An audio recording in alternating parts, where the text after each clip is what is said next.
Sud Radio, au cœur de la mêlée, Alexandre Priam. Vous êtes au cœur de la mêlée sur Sud Radio, au cœur de cette heure qui va précéder Bayonne, Stade Français Paris pour clôturer cette 11e journée du Top 14 qui nous a déjà réservé quelques surprises. Déjà 3 victoires à l'extérieur. Aurons-nous ce soir une 4e? C'est toute la question qu'on va se poser durant cette heure. On accueillera aussi dans quelques instants Léo Rouet, auteur de Stade, un billet pour la vie.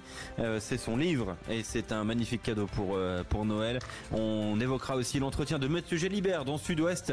Les propos de Mathieu Gélibert vont-ils laisser des traces? Quel impact pour ces propos? On se posera la question dans quelques instants. Et puis il y aura évidemment le grand enseignement de cette 11e journée avant en haut de l'affiche et cette rencontre ce soir entre Bayonne et le Stade Français Paris. Salut Quentin. Bonsoir Alexandre, bonsoir à tous. Tu vas vibrer aussi ce soir pour Monaco-Marseille? Écoute, on verra si le week-end est pourri jusqu'au bout sur un plan sportif pour les Olympiques. Ouais, ça a été compliqué pour le Castres Olympique. On vous donnera tous les marqueurs d'essai Clermontois dans quelques instants. Non, il y en a trop. 8. Bonjour Clément Combe. Salut Alex, salut à toutes et à tous. Bonsoir. Ouais, ça promet ce soir pour cette 11e journée de Top 14. Il a déjà gagné sa journée de Top 14, il est déjà heureux. Enzo Jacquet, bonsoir. Bonsoir Castres, bonsoir à tous. Je me suis régalé. Bonsoir Castres. Bonsoir Castres. Bonsoir Castres. Bonsoir Bayonne aussi. Salut Arnaud. Et moi je dis bonsoir à tous les amoureux de la Bretagne. Salut messieurs, j'espère que vous allez bien. Il n'y a pas folle ambiance autour de toi apparemment là, pour l'instant. Ah non, c'est très très vide là pour l'instant.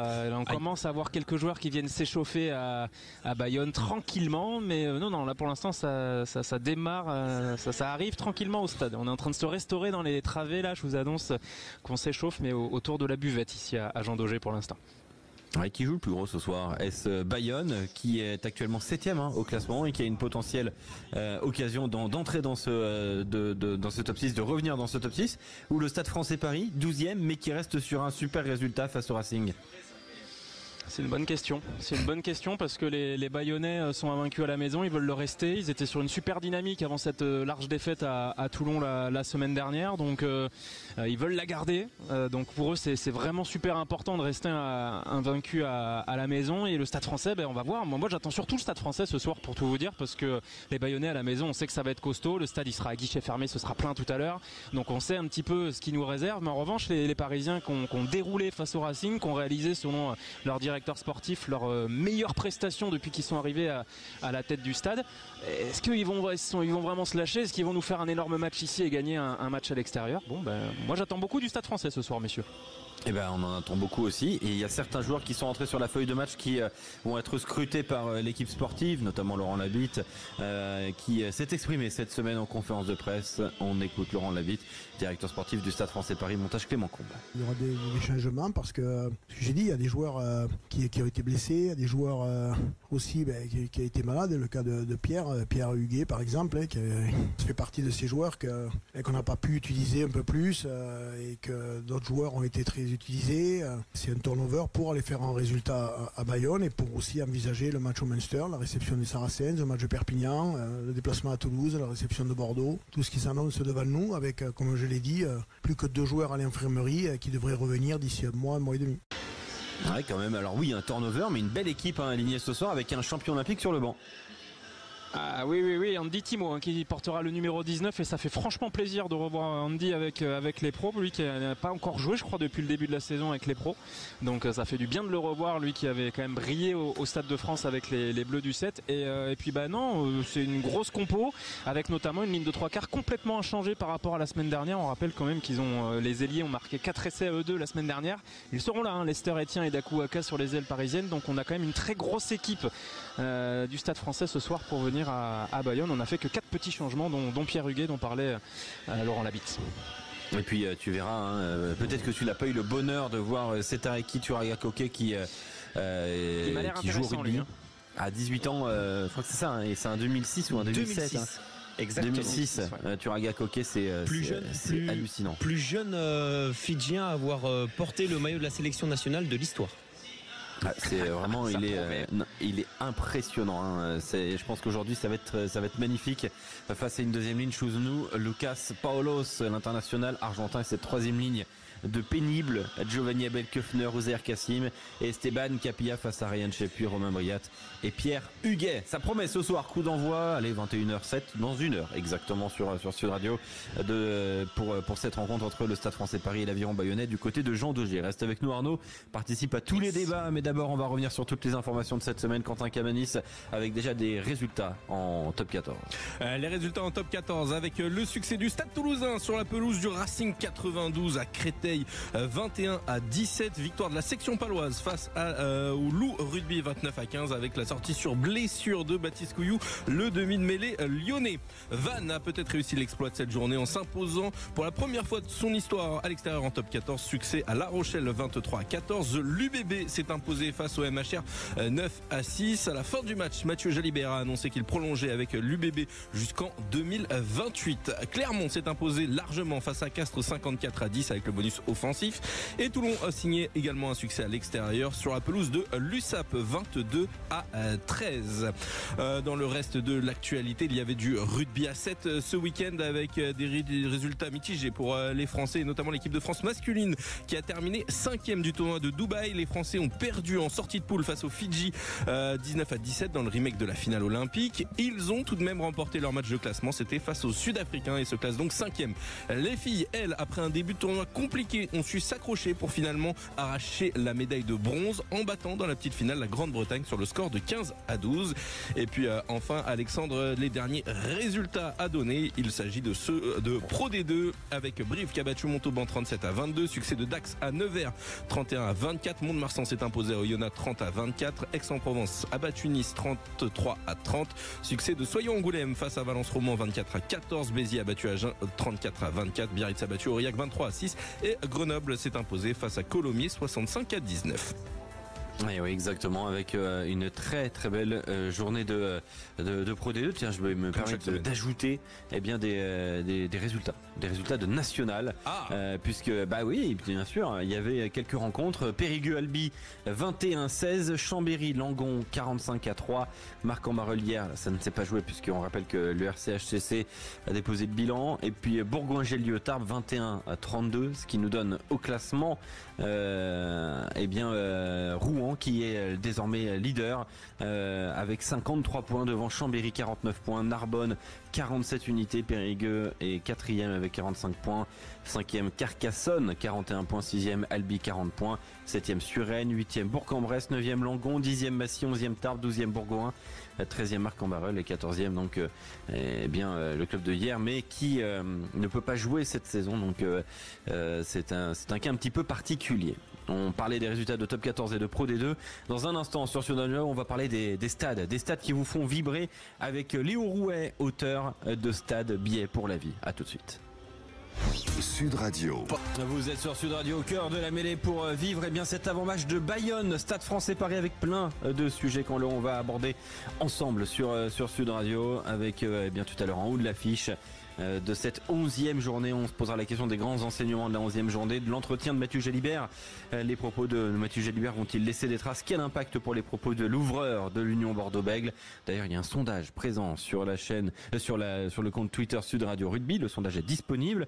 Je vais voter dès à présent. Quel sera l'impact majeur des propos de Mathieu Jalibert? 4 propositions. Sa relation avec Fabien Galtier, la fin de la cellule mentale, sa popularité, ou ce sera tout simplement vite oublié. Voilà, c'est la question qu'on vous pose. Vous êtes déjà très nombreux à avoir participé à ce sondage sur le compte Twitter de Sud Radio Rugby, compte X, anciennement Twitter, faut-il dire désormais. On accueille sur Sud Radio Léo Rouet. Bonsoir Léo. Bonsoir messieurs, merci pour l'invitation. Avec grand plaisir Léo. Magnifique livre, 360 pages, stade, billet pour la vie. C'est disponible depuis quelques temps et c'est un magnifique cadeau de Noël. Tiens, si vous aimez les stades et les enceintes sportives et le sport tout court, c'est vraiment un must sur cette période de Noël. Stade, billet pour la vie. D'où vient cet amour des stades, Léo Rouet?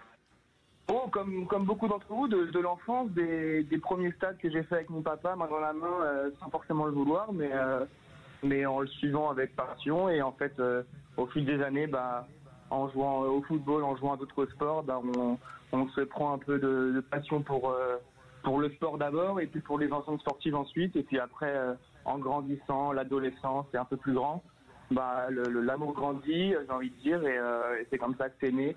C'est surtout venu de mon papa, mais ensuite c'est moi qui ai cultivé la chose avec maintenant ma famille, les amis et plein de copains passionnés par les stades aussi. Donc voilà d'où est venue l'idée de cet ouvrage.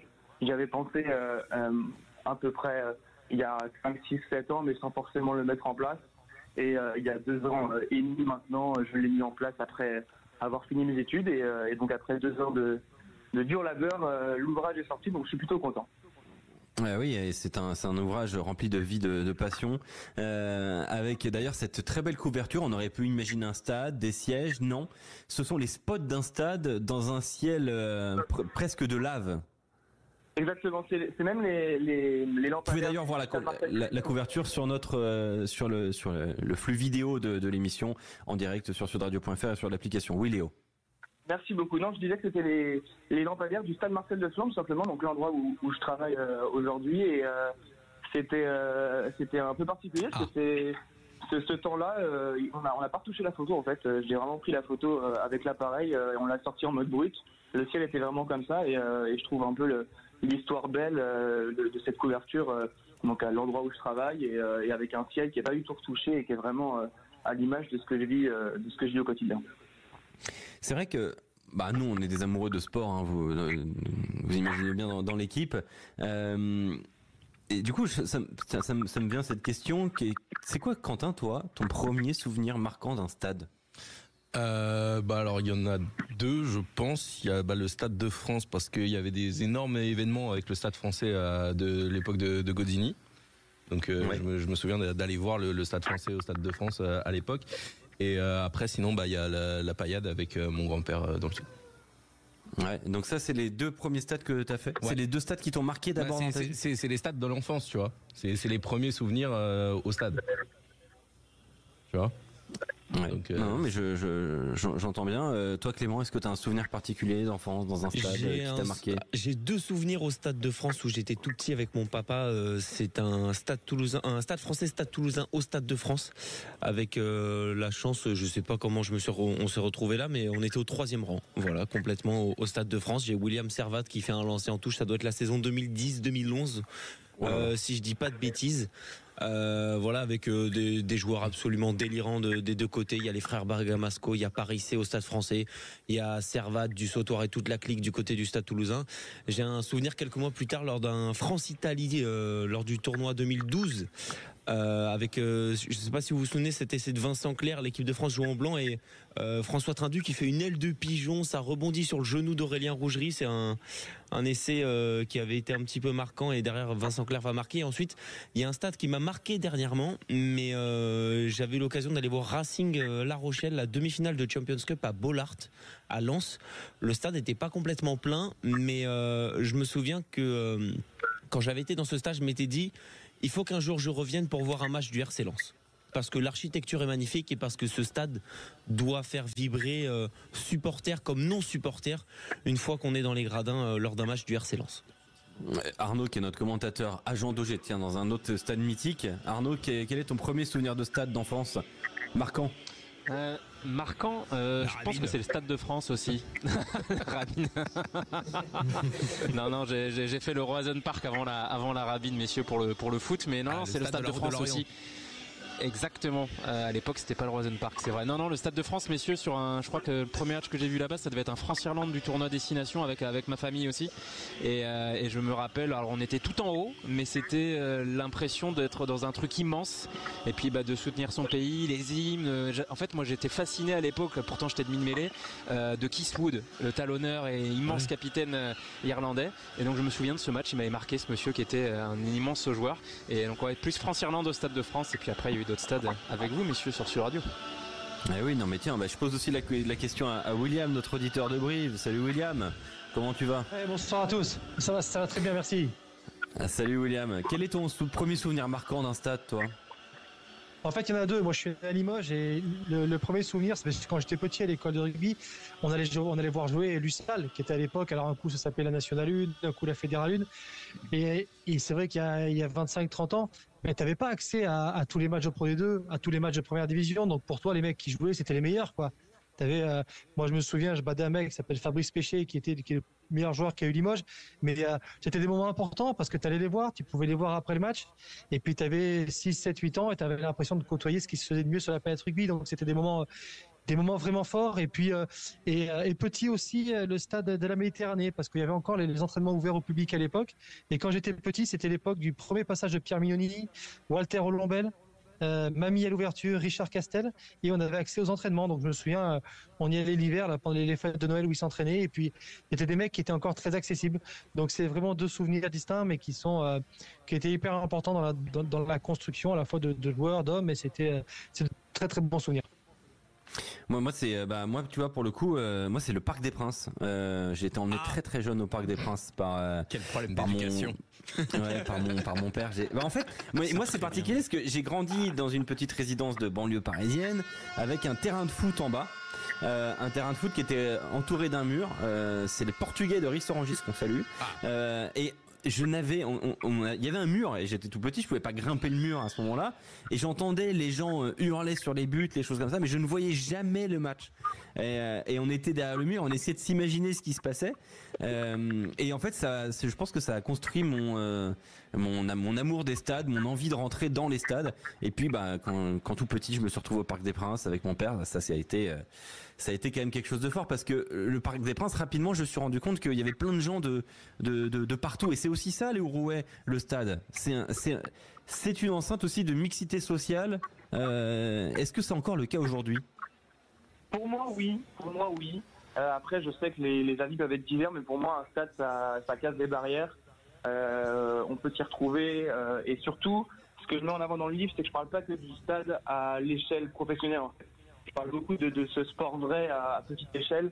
Et pour le coup, dans ces petits stades, que ce soit dans tous les sports collectifs, on peut se retrouver facilement, on peut casser les barrières, il n'y a plus rien qui existe.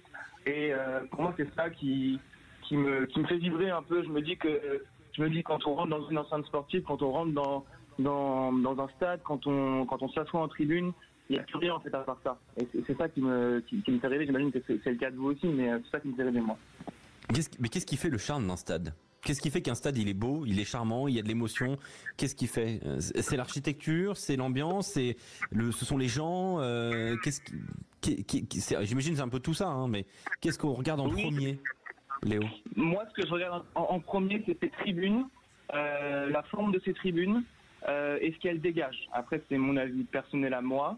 Bien évidemment, j'ai un peu de mal, comme beaucoup d'entre vous, avec ces nouvelles architectures liées à des stades modernes qui sont pour moi un peu moins historiques, qui racontent moins d'histoire que ces stades anciens qu'on connaît tous. Par exemple, mais moi j'ai plus de souvenirs d'enfance à Wembley et au stade de West Ham par exemple à l'époque, qu'au London Stadium aujourd'hui, en parlant du foot, et il y a plein de stades comme ça qui pour moi se sont un peu perdus. Je suis un amoureux d'Arsenal encore au foot, et j'ai plus de souvenirs d'Highbury que de l'Emirates, que des choses comme ça, quoi. Pour moi, ces stades-là, ils dégagent une atmosphère particulière, et au moment où on arrive à 500, 600 mètres de ce stade, cette atmosphère-là, on doit la ressentir, on peut la ressentir en fait. Un stade, il est plus beau vide ou plein? L'émotion elle est plus forte vide? Quand tu rentres dans un stade et qu'il est vide, c'est quand même un truc de fou, moi je trouve. Mais quand il est plein, c'est sûr que c'est complètement différent. Moi, je suis totalement d'accord avec votre avis numéro 1. J'ai plus de passion et d'amour pour un stade vide. Pour le coup, je travaille dans un stade au quotidien, donc je vis dans un stade vide. Et moi, je sais pas comment expliquer, mais ça me fait toujours quelque chose de me balader dans un stade, n'importe quel stade d'ailleurs, hein, mais de me balader, d'ouvrir les yeux, de regarder en haut, de prendre quelques photos, etc. Et que ce soit un stade d'ailleurs amateur ou un stade à plus grande échelle, hein, mais c'est moi en tout cas, c'est le stade vide qui me fait vibrer, quoi. Bien évidemment. Quentin, toi t'aimes les gens, Quentin. T'as besoin d'avoir la vibration. Non, il est social. Mais là, il y a un exemple qui est flagrant et qui va avoir lieu ce soir. Arnaud est du côté de Bayonne. Je pense que quand la Peña Bayona résonne, c'est pas la même chose que quand le stade est vide. Oui. Et pourtant, Jean Daugé est magnifique. Oui, depuis la magnifique, rénovation. mais quand tout le monde est en bleu et blanc et chante, ça te met les poils. C'est une émotion différente. Oui, t'es peut-être pris par l'immensité d'un stade vide. Oui. Et par l'imaginaire que tu peux y laisser développer par le fait d'imaginer des actions, les joueurs sur le terrain, alors que tu es seul dans un stade. Et en fait, tu es plus pris par l'émotion des êtres vivants qui sont à côté de toi dans un stade plein. Oui. C'est différent. Oui. Après, les stades vides, tout le monde n'y accède pas régulièrement. Alors la profession de journaliste permet d'accéder au stade avant le public, donc de pouvoir se faire un avis sur le stade vide ou le stade plein. Et moi, personnellement, je préfère quand ça envoie, quand il y a du monde et que tu vois. On va poser la question à Dominique de Bonpass. Salut Dominique. On va l'avoir dans quelques instants, Dominique, qui nous attend au 0826 300 300. Tiens, petite question, Léo. Est-ce qu'il y a un stade là, un stade de tes rêves que tu n'as pas encore eu la chance de découvrir, mais qui est clairement sur ta liste? Franchement, pas forcément. J'avais dans ma liste l'Emirates Stadium d'Arsenal pendant très longtemps, de longues années. J'y suis allé à plusieurs reprises. Donc pour le coup, mon rêve numéro 1, il a été fait. Après, forcément, il y a des ambiances qui font rêver. Je suis d'accord avec vous sur le fait que un stade plein, forcément, ça envoie et ça change la donne. Hein. Mais il y a des stades qui me font vibrer en Allemagne, en Angleterre. Je pense par exemple à des stades comme celui où le Stade Rennais va jouer dans 5 jours à Bath.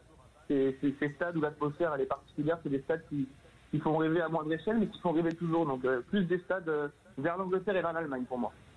Dominique de Bonpass qui nous rejoint, supporter perpignanais. Salut Dominique. Oui, bonjour. Bonsoir Dominique. Bienvenue sur Sud Radio. On parle des stades, on parle des magnifiques stades de France et d'ailleurs. Dominique, est-ce qu'il y a un stade que tu rêverais de découvrir? Non, que j'ai... oui, le stade du Pays de Galles, le Millennium. Le Millennium, oui, parce que avec les jeux de lumière, le feu d'artifice, quand il y a le toit, ça doit être magnifique, je pense. Ouais, tu vois, ça me fait penser Murrayfield. Moi, ma première à Murrayfield m'avait quand même... c'est un truc de fou. Hein. C'est vraiment exceptionnel Murrayfield. Hein. Enfin, pour ceux qui ont eu la chance de le faire, c'est un truc de fou. Hein. C'est l'ambiance, la proximité de la ville, tout le monde y marche du centre-ville d'Édimbourg, de la nouvelle ville hein, du centre à Édimbourg pour aller jusqu'au stade. Enfin, je sais pas, il y a un truc assez extraordinaire du côté de Murrayfield. Comment Léo Rouet, on peut se procurer ce magnifique livre Stade billet pour la vie, puisque c'est un livre en plus auto-édité. Alors ça c'est quand même extraordinaire. Oui, j'ai tout fait tout seul. J'ai pas fait d'appel à un éditeur pour le coup. Il est au prix de 35 € et on peut se le procurer via mon compte Instagram Terre de Stade ou alors le site internet pour lequel le livre est publié qui s'appelle leorouet.bitcartel.com. Voilà, Stade billet pour la vie. Merci beaucoup Léo Rouet d'avoir été avec nous sur Sud Radio. Merci messieurs. Avec grand plaisir. Bah, une petite question, il travaille dans un stade. Est-ce qu'il va être agrandi prochainement ce stade-là? Il est toujours plein. C'est une bonne question. Le stade Marcel de Flandre, magnifique. Et ça aussi c'est un stade où il y a de l'émotion. Hein. Il y a du guichet fermé. Il y a du guichet fermé, mais moi la première que j'ai fait à Marcel de Flandre, je m'en souviendrai aussi. Hein. Elle a été assez extraordinaire. C'est un stade aussi très particulier qui libère pas mal d'émotions. Merci beaucoup Léo d'avoir été avec nous sur Sud Radio. Dans un instant, avec William, Dominique, Arnaud et toute l'équipe sur Sud Radio et vous au 0826 300 300, on va revenir sur les propos de Mathieu Gélibert. Est-ce qu'ils vont laisser des traces, ces propos, et quel impact de cet entretien auprès de nos confrères de Sud-Ouest? Quel impact pour sa carrière et pour l'équipe de France? À tout de suite. Sud Radio. Vous êtes au cœur de la mêlée sur Sud Radio avec toute l'équipe, avec Arnaud Ray, Quentin Cabanis, Clément Combe, Enzo Jacquet, avec William de Brive, avec Dominique de Bonpass. On est là pour vous parler de rugby et pour revenir évidemment sur les propos de Mathieu Gélibert. On est à 35 minutes du coup d'envoi de Bayonne, Stade Français Paris, dans un stade Jean Daugé. Arnaud Ray qui est en train de se remplir petit à petit. Oui, ça se remplit petit à petit, là ça arrive et le stade sera guichet fermé, 30e guichet fermé consécutif à Bayonne ce soir. On va être près de 14 000, ça va être fabuleux sur Radio. Et ça va être un temps fort de cette 11e journée du top 14. Alors on va parler de Mathieu Jalibert parce que c'est quand même intéressant ce qui s'est passé ces dernières heures, avec un entretien dans la foulée, qui avait été évidemment fait mais qui a été publié dans la foulée de sa prolongation à l'Union Bordeaux-Bègles jusqu'en 2028. Mathieu Jalibert qui a notamment parlé de ses soucis avec le 15 de France, du fait d'avoir quitté les Bleus au milieu de cette tournée de novembre, de cette façon de s'être ouvert à la cellule de préparation mentale. Et là, c'est intéressant. Je cite. Je me suis ouvert à la cellule de préparation mentale pour exprimer ma déception, ma frustration, ainsi qu'à Patrick Arlettaz, et c'est revenu aux oreilles de Fabien Galtier. Il n'y a pas eu de problème extrasportif, pas d'embrouille, rien de tout ça. On entend beaucoup de choses, beaucoup de gens parlent sans savoir. La case mentale est très importante dans le sport de haut niveau. C'est marrant parce que j'ai exprimé un mal-être à Marcoussis, ça m'est retombé dessus. La démarche était naturelle de ma part, avec beaucoup de sincérité. Avec Fabien Galtier, je cite encore une fois, je lui ai fait part de mon ressenti, de certaines choses que j'avais sur le cœur depuis la Coupe du Monde. Ce n'était pas une question d'être titulaire ou remplaçant. Il m'a suggéré de rentrer à Bordeaux, ce à quoi j'ai donné un avis favorable. Et puis enfin, question intéressante de la part de Julie Dostis et de Johan Lesores qui dit après tout ça, avez-vous regretté d'avoir exprimé votre mal-être? Absolument pas. On a une cellule pour parler de nos frustrations, cette cellule mentale, pour parler de nos déceptions, de notre mal-être. Elle est faite pour ça. Ce que je regrette, c'est que ce soit revenu aux oreilles de Fabien Galtier. Je voulais avoir cette discussion avec lui à la fin de la tournée. Du coup, on vous pose la question sur le compte Twitter Sud Radio Rugby. Quel sera l'impact majeur des propos de Mathieu Jalibert? En 1, sa relation avec Fabien Galtier. En 2, la fin de cette cellule mentale qui n'est pas tenue au secret professionnel, mais peut être tenue à un code déontologique et d'éthique qui normalement aurait dû cloisonner probablement cette cellule mentale et Fabien Galtier. En 3, il y a la popularité. Est-ce que ça va impacter la popularité de Mathieu Jalibert? Ou en 3, rien du tout, ce sera vite oublié. On vous pose la question, on donnera les votes dans quelques instants, mais d'abord tour de table. Dominique de Bonpass, toi qui es un observateur du rugby, qu'est-ce que tu penses de cette histoire autour de Mathieu Jalibert et quel est l'impact? Je pense que Mathieu Jalibert, on l'a pris un peu pour plus qu'un bouche-trou. C'est normal qu'il ait été vexé de ne pas être dans le groupe, sachant que M. Ntamak était blessé. Au bout d'un moment, c'est pas la peine de le convoquer si c'est juste pour qu'il soit dans les tribunes. C'est quelqu'un qui est super bon en club en début de saison. Surtout que Thomas Ramos, il préfère jouer à l'arrière. Mais comme M. Galtier, la science infuse, la tournée s'est bien passée. On va dire que tout le monde il est beau, tout le monde est gentil. Mais bon, c'est même dommage qu'il n'y a pas assez de joueurs maintenant qui font preuve de caractère, parce qu'avec le professionnalisme, tout le monde court après les contrats et tout, c'est devenu un métier. Il y a quelques années, de ma génération, il y a une vingtaine d'années, les joueurs, quand ils n'étaient pas sélectionnés, je me rappelle d'Éric Chian qui avait été convoqué pour faire des pompes par Berbizier, il avait dit j'y vais pas, vous voyez. C'était peut-être une autre époque, il y avait moins d'argent en jeu, moins de professionnalisme, mais bon, c'était beaucoup plus franc, quoi, parce que là, Fabien Galtier, il s'est servi de lui, il le respecte pas. Et d'ailleurs, il le dit, il le dit, Mathieu Jalibert, au regard du début de la saison, de mes performances, je m'attendais à un autre statut, en gros, au sein de l'équipe de France. Et d'ailleurs, il le dit, j'ai fait part à Fabien Galtier de mon ressenti, de certaines choses que j'avais sur le cœur depuis la Coupe du Monde. Ça, c'est quand même un point, je trouve, assez important. Donc, selon toi, si tu dois voter là, Dominique de Bonpass, quel est l'impact majeur des propos de Mathieu Jalibert? C'est sa relation avec Galtier, c'est la fin de cette cellule mentale, c'est sa popularité lui personnelle qui va en pâtir, ou pour toi tout cela sera très vite oublié? Mais non, mais je pense que ça va lui faire du bien moralement. Il va repartir avec Bordeaux, et puis bon, avec tant que Galtier sera là, il sera grillé, quoi. Mais bon, il sera champion. Je pense que la relation Galtier-Jalibert, elle est ouais, c'est fini. C'est fini. Oui, je pense que faut que Galtier revienne un peu, que lui tende la main, quoi, parce que Jalibert a l'impression que c'est comme un chien, quand on lui met un coup de pied, il a pas envie il s'en rappelle toute sa vie. l'image n'est peut-être pas très romantique, mais bon. Non, mais je pense que c'est effectivement quelqu'un qui fonctionne à la confiance et à l'affect. Beaucoup, Mathieu Jalibert. William de Brive, quel est ton avis, toi, William? Ben mon avis, il est quand même que on doit avoir une relation avec l'équipe de France. D'accord, le joueur doit être mis dans de bonnes conditions. Par contre, vous êtes convoqué, que ce soit pour un stage ou pour être titulaire, on y va en étant fier d'y aller. Mathieu Jalibert, bien sûr qu'il est très bon. Combien de fois on l'a défendu à l'antenne en estimant que c'était la mauvaise surprise de ne pas le voir jouer. Et c'est évident, on a envie de le voir jouer. Par contre, moi j'ai en mémoire un Scott Spedding qui fond en larmes parce qu'il est convoqué à un stage pour l'équipe de France parce qu'il se bat depuis 10 ans pour avoir le droit de porter maillot bleu. Ben Brizulin qui a 35 piges continue à faire les allers-retours pour aider le groupe à préparer la Coupe du Monde. C'est ça qu'on attend dans l'état d'esprit. Et malheureusement, avec ce genre de décision, parce qu'on ne sait pas vraiment ce qui se passe dans le groupe, ça donne du crédit à Fabien Galtier. L'équipe a gagné, et en plus, le joueur, à la première occasion, s'en va. Bien sûr, alors c'est un métier, je me permets de rebondir là-dessus. Oui, c'est un métier, mais justement, quand vous êtes dans le cadre professionnel, vos managers, vos N+1, vos patrons ont le droit de vous challenger régulièrement.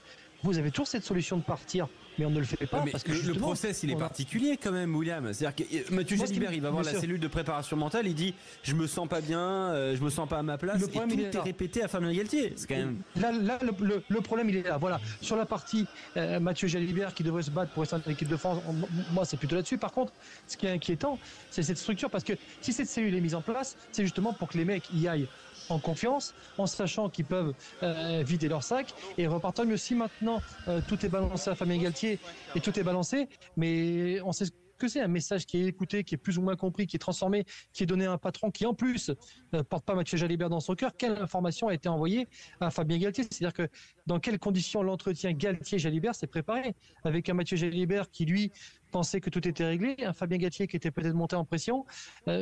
Cette cellule, soit elle est faite pour que le joueur puisse y aller en confiance, vider son sac et repartir en confiance, ou au moins avec le sentiment d'avoir fait ce qu'il avait à faire, ou alors le rendez-vous doit se faire directement avec Fabien Galtier et on y va. Mais je trouve qu'un intervenant au milieu, c'est hyper dangereux, surtout quand c'est lui qui est porteur de message.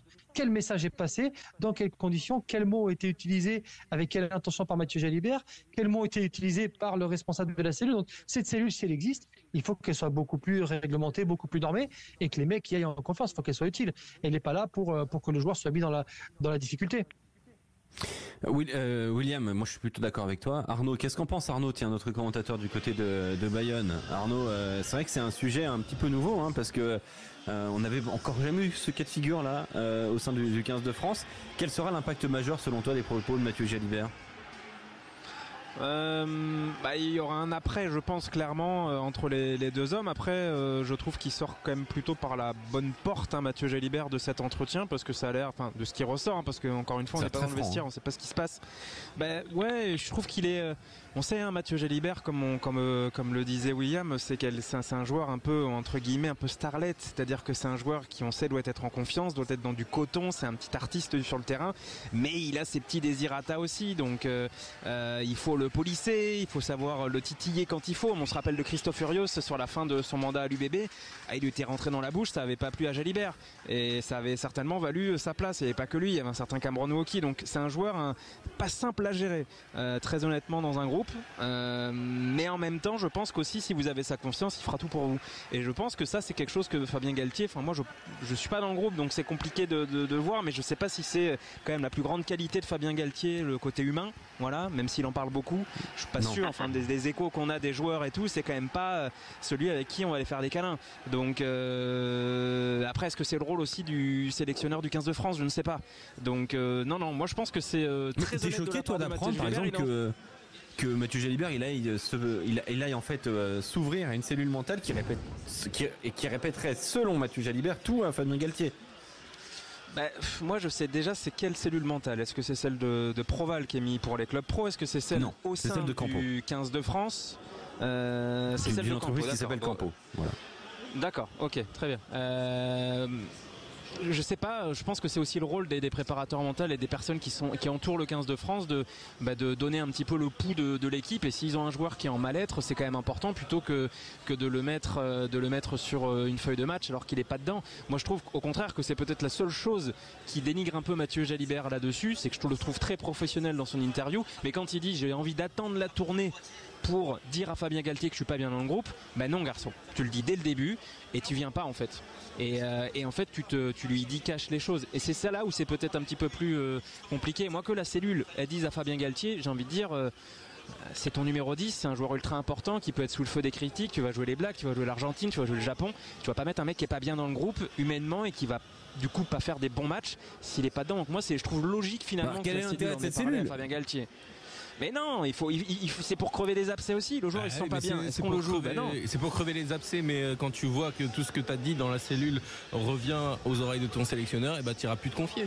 Les autres joueurs, s'il y en a un, si un Lucu par exemple se sent pas bien dans le groupe, il n'ira jamais se confier parce qu'il aura peur de se faire renvoyer chez lui. Et donc c'est le problème aussi. Elle ne sert plus à rien cette cellule. Et donc au final, tu finiras par péter une durite en plein milieu d'un match à la mi-temps parce qu'il y aura un truc qui t'énervera. Et ça se trouve, c'est tes coéquipiers qui prendront alors qu'ils sont pas forcément le problème, mais il y aura un joueur qui aura envie de se lâcher. C'est le le problème. En fait. Les gars, le premier problème, c'est pourquoi Mathieu Jalibert, dès le début, je sais pas, il y a eu des débriefs quand même avec Fabien Galtier depuis la Coupe du Monde, ils se sont vus. Je pense qu'il y a eu des entretiens individuels aussi en début de stage et tout. Je veux dire, ils sont pas arrivés la veille du match. Non. Donc, pour moi, l'abcès, il aurait dû être crevé et les deux hommes auraient dû en parler avant. C'est très bien. Après, il y a les propos de Fabien Galtier qui ont fait des dégâts. Thomas Ramos, c'est le choix du talent, c'est le choix du jeu. Ça, je pense, ça fait de gros dégâts chez Mathieu Jalibert. Et oui, mais ils en ont pas parlé. Il lui a pas dit. Fabien Galtier, tout ça. Tu vois, c'est ça que je trouve un peu bizarre, quoi. Il passerait par la cellule, il en aurait pas. Ouais. Donc est-ce qu'ils se sont rien dit? Est-ce que Galtier lui a fait à l'envers? Là, je comprends un peu l'aigreur de Mathieu Jalibert et de dire bon bah salut. Mais c'est ça le problème, c'est que bon. Mais moi je trouve en tout cas que Mathieu Jalibert il sort par la grande porte avec cette interview. Il est très franc et ça montre aussi une certaine maturité du joueur parce qu'on le dénigre beaucoup. Et là moi je trouve que c'est vraiment intéressant. Il se ressource et je trouve ça bien aussi qu'on ait des joueurs qui soient maintenant en capacité de dire bah oui j'allais pas bien en fait et j'allais pas bien dans le groupe. C'est bien parce qu'il faut pas. Je trouve que souvent mais on c'est demande tabou, aussi aux joueurs de s'ouvrir pour que ce soit répété. Moi je trouve ça embêtant quoi. On est dans une démarche d'ouverture, de se confier et tout ça. Et c'est là où il manque un truc. Ouais, il manque un bloc de l'histoire. Là. Quand tu vas confier ton c'est ce qui manque. C'est ce qui manque. Il manque un manager qui reçoit l'information et qui prend la décision lui-même de gérer les choses en dehors du sportif. Tu veux parler il y en avait un, il s'appelait Raphaël Ibanez. Bah ouais, mais c'est ça qui manque. Il n'est pas resté. Bah oui. Il n'est pas resté où on lui a dit de partir. Oui. Très honnêtement, messieurs, pour avoir suivi l'équipe de France A7 cette année avec Jérôme Darey, qui est quand même l'entraîneur de l'année, c'était 80% de son boulot, le management de son staff et des joueurs. C'était le plus important que ces joueurs puissent justement gérer leurs émotions. On parle d'un titre olympique du coup et un titre mondial ensuite. Je cherche pas à comparer les techniciens, je cherche pas à dire que Jérôme c'est Dieu ni rien, mais en revanche je pense que le management quand on est dans du très haut niveau comme ça c'est la priorité et c'est ce qui manque dans cette 15 de France. T'as complètement raison Alex. Dominique de Bonpasse, merci beaucoup d'avoir été avec nous. Dominique, bon quand même, je me permets juste quand même avant de te libérer. Hier ça s'est pas super bien passé face au RCT. Ça fait partie des grands enseignements de cette 11e journée, c'est que Toulon confirme ses grandes ambitions et que Perpignan en a fait les frais. Dominique. Oui, c'est bien dommage. La dernière fois que j'étais intervenu, on avait pris la piquette à Bordeaux. Je dois être le chat noir chaque fois que vous m'appelez. Mais bon, on va rester optimiste. Ça va s'arranger. Promis, la prochaine fois, quand c'est une victoire. Oui. Non, mais Dominique. On a beaucoup de blessés. Je pense qu'on a notre effectif. On est quand même éminemment Tuilagi, Van Tonder. C'est pas une excuse parce que tout le monde a blessé, mais nous on a vraiment des top joueurs qui sont blessés. Il y a beaucoup de blessés. Non, il y en a énormément du côté de l'USAP. Merci beaucoup Dominique d'avoir été avec nous sur Sud Radio. C'est toujours un plaisir de t'avoir avec nous pour parler de rugby. Très belle soirée du côté de Bonpasse. On rejoint Philippe de la Grande Motte. Salut Philippe, supporter toulonnais justement. Ah bah tiens, je le disais Philippe. Bonsoir à tous. Toulon qui confirme ses grandes ambitions, Philippe. On est d'accord ? On est d'accord. Écoute, on est bien parti. Cette saison, je la sens bien, les gars. Je pense qu'on va aller au bout. On va ramener le Brésilus, ça va être bien et on va pouvoir fêter ça, quoi. Et la Champions Cup aussi. Comment, Philippe ? Non. La Champions Cup aussi. On fera le doublé. mais par contre, j'aime la demi-mesure. Par contre, pour le top 14, je pense qu'on est pas mal parti. Mais qu'est-ce qui fait que cette équipe de Toulon elle est particulière parce que je dis confirme ses grandes ambitions, mais parce qu'on a la sensation que cette année les choses se font dans l'ordre. Mais quel est l'ordre justement, Philippe ? Ouais, pour moi, tu vois, ça commence par un bon manager. Je pense que Mignoni, c'est un super entraîneur, quoi. Je pense que c'est un type qui sait mettre des limites, qui est humain. Alors moi, je l'ai connu à Béziers il y a très très longtemps. Je trouve que c'est un type vraiment bien.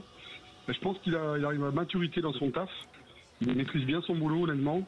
Il a pris vraiment la mesure du boulot. Après, je pense c'est aussi l'équipe, quoi. Serein, il est super bon. On a une belle équipe. On a un beau pack de devant. Olivon, franchement, je sais pas si vous avez vu le match, mais le match d'Olivon, hier. De toute façon, c'est le meilleur Toulonnais depuis le début de la saison. Hein. Ça, c'est il est en pleine bourre. Franchement, il met la tête là où tu mettrais pas tes pieds, quoi. Il s'échappe nulle part. Enfin, on a une superbe équipe, franchement. Et tu vois, même en pilier là, Kyle Sinclair, l'anglais qui est arrivé là. Bon, il est international anglais. Hein, tu me diras, c'est pas une surprise, mais il fait du bien aussi en mêlée. On est complet devant, on est complet derrière, honnêtement. Enfin, moi, je suis vraiment optimiste et j'espère la que ça saison va de faire. Danny Priso aussi. Hein. Danny Priso pas appelé avec le 15 de France, mais alors, quelle saison. Merci à Fabien Galtier pour le RCT. Hein. Ah bah oui. Ouais. Ah, moi je dis merci Danny de nous montrer ce niveau de performance. Je suis pas supporter du RCT, mais voilà. Danny Priso est le meilleur pilier gauche du championnat depuis le début de la saison. C'est un fait. Ah non, mais oui, je te rejoins complètement. Non, franchement, il fait une super saison. Et aller gagner à l'USAP, c'est jamais simple. Ah oui. Non, c'est clair. J'ai cru qu'on allait se faire endoffer par l'arbitre vers la fin. Je me suis dit, c'est trop beau pour être vrai. Non, mais ça va, vous n'êtes pas un petit club. On va pas parler de l'arbitrage, tu vois, mais je me suis dit, on va se prendre 2-3 pénalités à la con, il va y avoir des trucs bizarres à la fin, tu vois, et on va se faire niquer d'un point à la dernière seconde. Et puis c'est passé, quoi. Mais parce que la première mi-temps, on a dominé, on avait que 6 points d'avance, si je me trompe pas. Ouais. Et puis finalement, ils ont tenu, franchement, match complet, une défense de fer. Moi, j'ai beaucoup de respect pour l'USAP et le public de l'USAP et tout ça. C'est vraiment un club que j'aime beaucoup. Mais aller gagner là-bas... Et puis il n'y a pas eu photo, tu vois. Il n'y a pas eu photo. Bah tiens, Philippe de la Grande Motte. On va écouter Enzo Hervé au micro de Rémi Ruggiero. C'était hier en conférence de presse, parce que Enzo Hervé, lui aussi, très très bon ces dernières semaines. Eh bien, il a parlé du comportement de ses coéquipiers, du sens collectif de cet effectif. On l'écoute. Ouais, c'est vrai qu'on a fait un bon match dans l'ensemble. On va dire pas forcément dans le jeu, mais dans l'état d'esprit, on a répondu présent. C'était le mot un peu de la semaine et puis de l'avant-match. On sait qu'en venant ici, surtout à guichet fermé avec l'ambiance qu'il y avait, ça allait être un vrai test pour nous, pour notre groupe. Et je pense qu'on a su répondre présent sur ce côté-là. Donc c'est bien, il faut le garder et c'est encourageant pour la suite. Donc on savait que si on se mettait en face, on allait pouvoir proposer un bon match pour nous, pour pouvoir essayer d'avoir un bon résultat. Voilà, donc Enzo Hervé, c'est vrai que lui aussi il symbolise un petit peu, il y a un petit, alors c'est pas du tout péjoratif ce que je vais dire, mais il y a un côté un peu chien de la casse dans cette équipe. Il y a un côté un petit peu, ouais, voilà, revanchard. Il y a un caractère fort, tu le sens dans cette équipe du RCT. Philippe. Ouais, c'est exactement ce que tu dis. Il y a des mecs qui ont besoin de prouver. Enzo Hervé, c'est un très très bon joueur. Hier, il a été impérial. Je crois qu'il fait, je dis pas de conneries, je crois qu'il fait un 100%. Il tremble pas. Moi, j'aime beaucoup ce joueur. Et puis, tu sens une équipe, quoi. Tu sens pas des individualités collées les unes aux autres. C'est vrai. Comme à l'époque où Mourad, il avait fait une équipe où il y avait que des stars. Et c'était peut-être moins, il y avait moins d'osmose, quoi. Là, franchement, en défense hier, ils auraient pu jouer pendant 2 heures de plus. Le stade, je pense pas qu'il serait passé, quoi. Ça tapait fort. Hein. C'était waouh. Non, c'était un bon match. C'était un match qui était pas très spectaculaire. T'as pas eu beaucoup d'essais. J'ai l'impression que ce match, il t'a fait un dimanche de toute beauté, Philippe. Moi, les gars, je vais vous dire. Ce matin, je suis allé pêcher, j'ai pris un loup. Hier soir, magnifique victoire. Donc autant vous dire que le week-end se passe bien, quoi. Ah bah c'est parfait. Eh bah écoute, très belle soirée, Philippe. Merci d'avoir été avec nous. Ciao, bonne soirée, les gars. Tu vas le grignoter, ce loup de mer, ou pas? Je vais le faire au barbecue. D'abord, je vais bien le nettoyer, après je le ferai au barbecue. Je vais le faire au sarment, je vais le faire au feu de bois, là, ça va être pas mal. Je crois que parfait. 3 kilos, je veux pas dire de conneries, mais... Ah ouais, carrément. Tu nous accueilles à la Grande Motte ou quoi, Philippe? Les gars, vous venez quand vous voulez, quoi. Quand vous avez envie de rigoler, vous venez, quoi. Ah bon, c'est sûr qu'on se marrerait bien, ça c'est clair. Avec modération, évidemment. Avec modération, toujours, bien évidemment. Merci Philippe d'avoir été avec nous. Ciao les gars, bonne soirée. Bonne soirée. Salut. Alors quel est le grand enseignement de cette 11e journée? Est-ce Toulon qui confirme ses grandes ambitions? Est-ce que c'est le Racing 92 toujours sans solution? Est-ce Lyon, 5 défaites et désormais des blessés majeurs, ou est-ce la première victoire à l'extérieur pour Vannes dans son histoire en top 14? Petit tour de table, William. Alors moi j'étais parti sur Toulon, mais c'est vrai qu'on a déjà bien parlé, donc je rebondirai plutôt sur Vannes parce qu'on n'aime pas avoir une équipe qui finit dernière, qui est décollée, et un championnat qu'on nous vend avec le plus grand suspense du monde. Si on sait qu'il descend le 1er octobre, c'est un peu dommage, mais il faut se rendre compte que même si La Rochelle était un peu avec quelques absents, la performance des Vantais elle est monstrueuse parce que c'est pas une victoire simplement au courage. Là. Ils ont géré, ils se sont pas retrouvés à moins 20 pour remonter à la fin sur des essais casquettes. C'était vraiment costaud. Ça a dû être une semaine très compliquée après le coup de Massieu face à Bordeaux. Donc vraiment grosse performance. Et puis ils ont des joueurs qui se dégagent, le capitaine là, qui avance sur tous les ballons, qui est toujours aussi important. Ils ont réussi en étant dominés en début de match en mêlée quand même à reprendre la main sur la conquête face au Stade Rochelais, même si O'Gara fait rentrer ses 2 piliers titulaires en fin de match. En imaginant que ça allait redonner l'avantage au Rochelais. Il continue à récupérer 2 voire 3 pénalités dans les 6-7 dernières minutes. Donc vraiment monstrueux parce que victoire méritée et pas simplement une victoire au courage. Et content d'avoir une équipe qui s'accroche. On n'a pas envie d'avoir une équipe dernière décollée et un stade qui pleure. Donc félicitations aux Vantais et c'est une très bonne nouvelle pour le top 14. Donc toi tu retiens Vannes comme grand enseignement de cette 11e journée. Quentin Cavanis, quel est le tien? Moi c'est le Loup Rugby pour lequel je suis extrêmement inquiet. Alexandre, le Loup Rugby qui est dans la pire série actuellement en top 14 et qui plus est, qui a possiblement perdu hier 3 joueurs très importants. Baptiste Couillou évidemment. Alors il y a des examens qui vont être effectués, mais c'est au minimum une entorse du coude. Il y a Guillard qui est blessé aussi, et Léo Berdeux.